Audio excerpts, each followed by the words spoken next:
What's up? What's up? DJ Jab over here at Fat Beats LA, closing of the last retail operation for Fat Beats.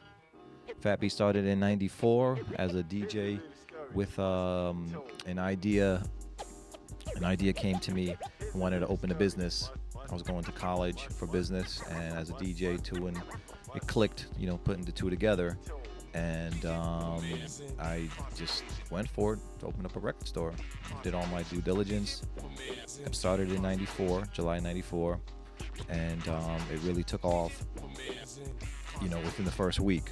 The reality is I flipped all my inventory in the first week, and then I knew that something was happening right there. When I was going to college, I was determined to open a business, so I wasn't in there just trying to get by. I was really trying to learn, and customer service, your look, your market, everything is the same in hip-hop, just like it's in business. And Fat Beats had customer service to a crowd that normally was sweated by security and harassed. This is 1994. This is not now. So when people came into the store, dressed the way they were dressed, they got support, and the music that was pushing on them was good stuff. So it was just like, yo, I can't believe this spot. I was always like, whatever I got for free, I gave out for free. So I would just give things to people. So here's a crowd that's not really used to that kind of service, getting it, and like coming back, and I'm like, yo, I love that record you played me. I'm like, well, then listen to this one, And so it was a snowball effect, and like, the way some people are with sneakers today, that's how they used to be with music. Now with our fast-paced society, it's hard to get that kind of crowd into that, where they value and it was vinyl too, so it was a big thing they had. When Fat Beats opened up, the name was Fat Beats, and it was just hip-hop. It was before kind of hip-hop split into all the subgenres that it is today. But as the subgenres started splitting, the category underground got developed. Underground just meant you weren't signed.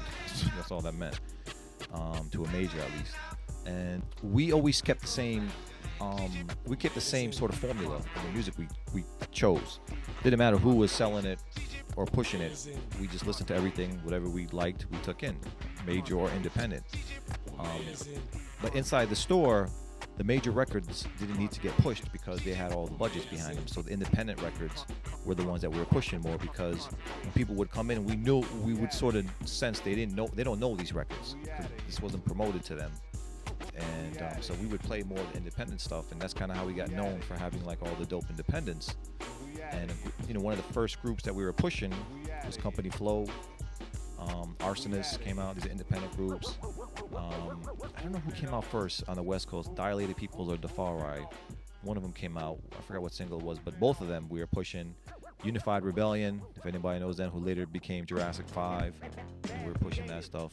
And I'm not saying the major stuff, major label stuff was good too, because we were pushing Method Man, Redman, Nas, and that stuff too. But we didn't have to, like I said, we didn't have to push that. That was just all people came in and just picked those ones up automatically, and then we're like, well, you check this one out. And that's how the independent thing got really famous with Fat Beats. A lot of industry people came down to the store. At the same time, a lot of Lower East Side kids came up from the other way. The industry dudes would come from uptown down, and the Lower East Side guys would come from downtown up. And then the Village, if everyone been to New York in the Village, it's a very funky, eclectic place. It's where all kind of artistic people come to. And they were like excited because it's vinyl. They were like, vinyl, So the first crowds in Fat Beats had this sort of mix of rap industry people, real hip hop heads, and this eclectic Village crowd. And me spinning for all of them. And you just see the scene developing, and people coming up like, oh, I hear it. Oh, that sounds amazing. Like, and just people that never heard a turntablist before. And one by one, literally, you just see people getting into it more and more and more. And until like around 98, 99, when it was like at its peak, and we were out here doing events at the El Rey and just doing parties where like flocks of people were coming. Not just the four elements that we first catered towards, because that was our foundation. And whenever like people say like, wow, 16 years in retail, that's great. What was the trick? What did you do? I'm like, we had a foundation, a solid foundation that's still there.